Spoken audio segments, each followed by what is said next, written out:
Most of evangelicalism has a conditional view of election.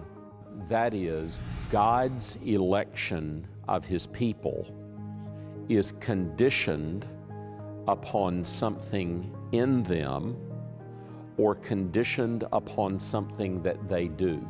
For those whom He foreknew, He also predestined to be conformed to the image of His Son, in order that He might be the firstborn among many brothers. Some people would say, oh, well, God, God looked down the corridors of time and He saw the choice that people would make, and then God said, okay, I'll choose that person because they chose me, which is completely backwards in the Bible. God is always the initiator, not merely the responder. Unconditional election means it does not depend on the one who wills or the one who runs, Romans 9, but on God who has mercy.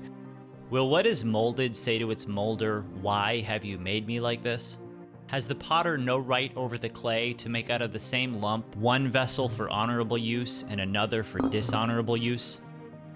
What if God, desiring to show His wrath and to make His power known, has endured with much patience vessels of wrath prepared for destruction, in order to make known the riches of His glory for vessels of mercy, which He's prepared beforehand for glory, even us, whom He has called, not from the Jews only, but also from the Gentiles. I remember reading this book by R.C. Sproul. I think it was 13 Things You Need to Know About the Christian Faith. And I got to the chapter about election. Then I pulled the Bible out and I went to Romans 9 and I read Romans 9. God has mercy on who He wants to have mercy. And I was sitting there like, and I'm like, yo, this is so mean. And I cried. I was mad. I closed the Bible. I closed the book. And then I remember just sitting there, like mad at God, literally, at my kitchen table. And then I sat there and I said, but no, this is grace. When I find myself offering the challenge to Paul that's in Romans 9, I know I'm wrong. And that's what I finally had to come to grips with.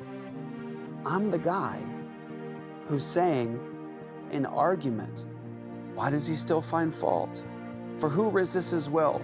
And the answer from Paul is, who are you, oh man? Who answers back to God. It say the Lord hardened Pharaoh's heart.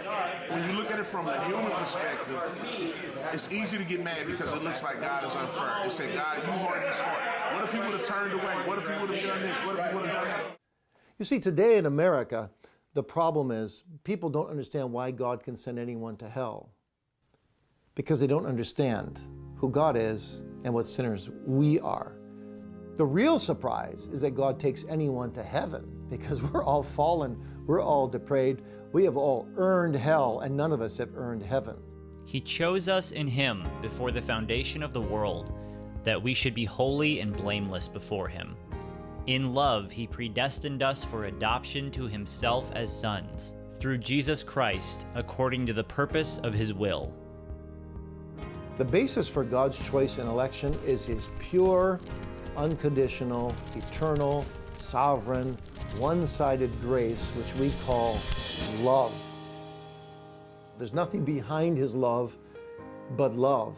If you believe that God's love for you flowed from Himself and was set upon you, not for anything in you or that you've done, it sets you free to serve Him with all your heart, soul, mind, and strength.